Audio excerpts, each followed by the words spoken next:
Keputusan Amerika Serikat ingin menguasai Greenland bukan hanya tentang gerbang utama untuk memantau pergerakan Rusia. Namun Greenland adalah jantung dari masa depan supremasi udara mereka. Di bawah lapisan esnya yang tebal tersimpan permata yang menjadi penentu hidup atau mati jet tempur paling canggih di dunia, F-35.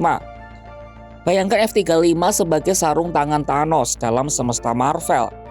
Tanpa Infinity Stones, sarung tangan itu hanyalah sepotong logam tanpa kekuatan. Dalam dunia nyata, Infinity Stones-nya F-35 adalah logam tanah jarang. Tanpa itu sistem pandu rudal, radar canggih, hingga motor penggerak jet tempur itu tidak akan berfungsi. Ironisnya saat ini nyawa dari kekuatan dirgantara AS tersebut sedang tercekik oleh dominasi Cina. Inilah yang mendasari ambisi agresif Presiden Donald Trump untuk menguasai Greenland, sebuah langkah yang kini memicu guncangan hebat di Eropa.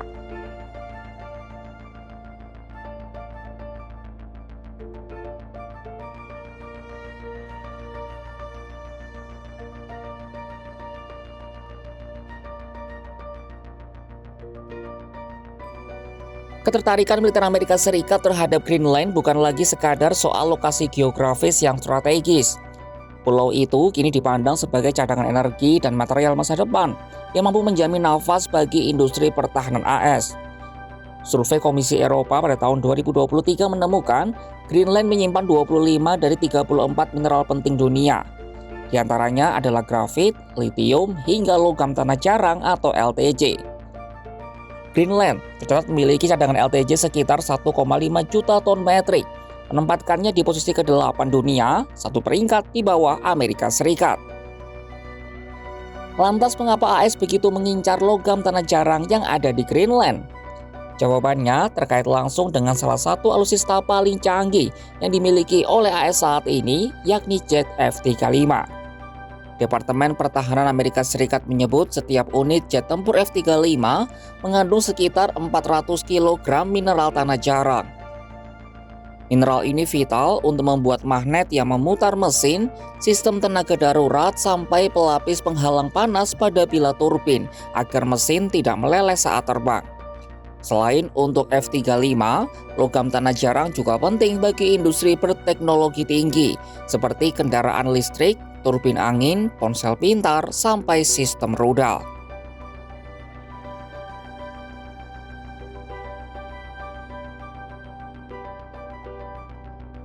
Berbicara soal logam tanah jarang, AS harus berusaha untuk melawan dominasi Cina. Ketidakberdayaan AS berakar pada dominasi mutlak Cina dalam industri ini.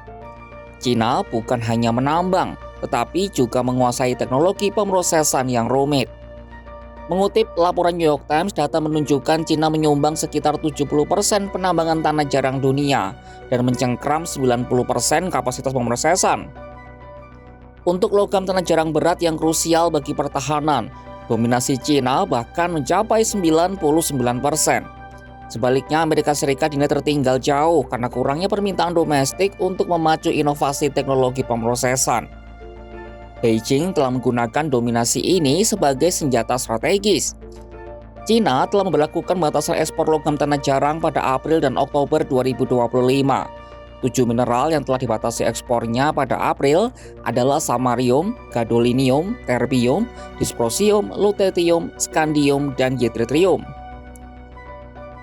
Lalu pada Oktober 2025, Beijing kembali membatasi ekspor untuk 5 unsur tanah jarang, yakni holmium, erbium, thulium, europium, dan ytterbium.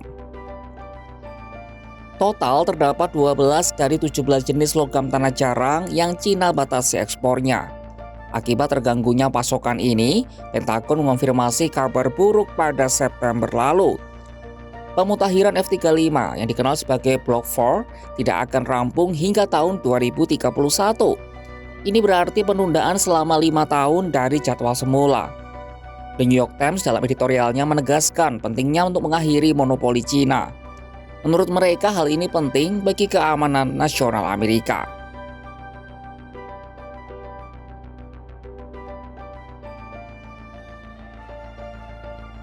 Ambisi besar Washington untuk menguasai Greenland mendapat hadangan dari Eropa.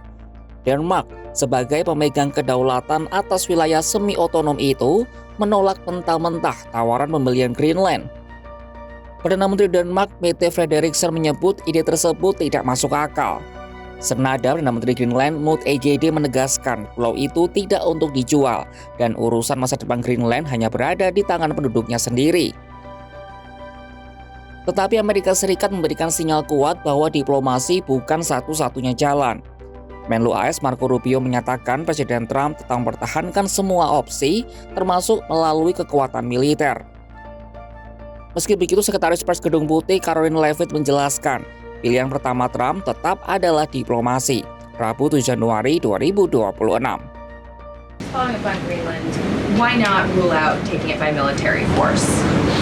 I know that past presidents and past leaders have often ruled things out. They've often been very open about ruling things in and basically broadcasting their foreign policy strategy to the rest of the world, not just to our allies, but most egregiously to our adversaries. That's not something this president does. All options are always on the table for President Trump as he examines what's in the best interests of the United States.